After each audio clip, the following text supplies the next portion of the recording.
오늘은 6월 23일 금요일입니다.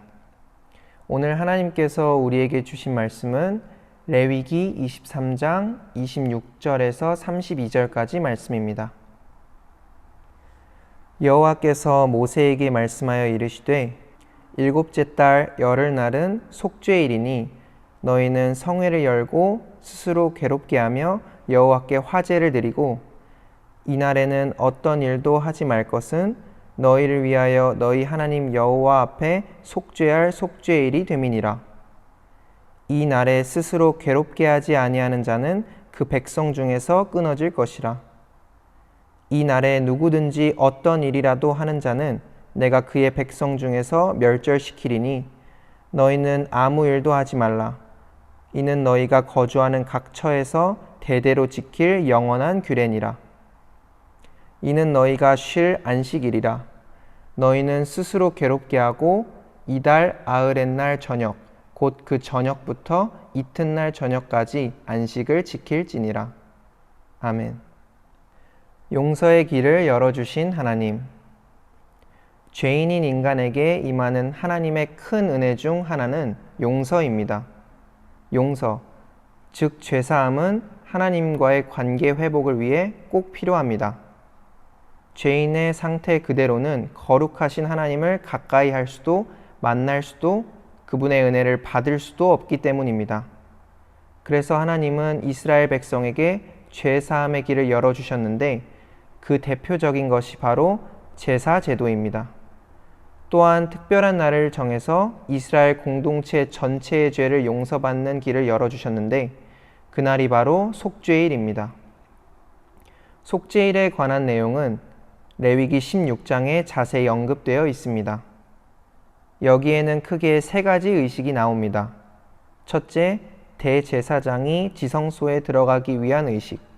둘째, 공동체의 죄를 씻기 위해 2마리 염소를 두고 제비를 뽑아 한 마리는 하나님께 드리고 다른 한 마리는 아사셀을 위해 광야로 보내는 의식. 그리고 마지막으로 성전을 정결하게 하는 의식입니다. 오늘 본문에서는 속죄일과 관련해 2가지 특별한 점을 발견할 수 있습니다. 하나는 속죄일이 특별한 안식일, 즉 쉬는 날로 표현된다는 점입니다. 그리고 다른 하나는 이날엔 모두가 스스로 괴롭게 하도록, 즉 금식하도록 요구한다는 점입니다. 성소를 정결하게 해야 할 뿐 아니라 이스라엘 백성과 그들의 삶도 죄의 영향에서 깨끗해져야 한다는 것입니다. 그래서 속죄일에 그들은 모든 일을 중단하고 자신을 살펴 죄를 깨닫고 하나님의 용서를 구해야 했습니다. 어떤 조사에서 인류의 발명품 중 무엇이 가장 위대하다고 생각하는지를 물었는데 흥미로운 답변이 나왔습니다. 자동차, 비행기, 컴퓨터, 휴대폰 등 수많은 발명품이 순위에 꼽혔는데 한 학자는 인류의 가장 위대한 발명품이 지우개라고 답했습니다. 실수를 지워버리고 수정할 수 있는 것 자체가 인류 최고의 발명이라는 것입니다. 우리의 죄를 사해 주시는 용서는 성경이 전하는 위대한 기적입니다. 우리 죄를 지우기 위해 하나님이 열어주신 용서의 길을 기억하십시오. 무엇보다 우리를 위해 예수 그리스도를 보내주시고 십자가를 통해 죄 사함을 받는 새롭고 산 길을 열어주셨음을 기억하십시오. 하나님은 우리를 용서하시는 하나님입니다. 하나님의 용서하심을 온전히 믿고 체험했습니까? 기도하시겠습니다.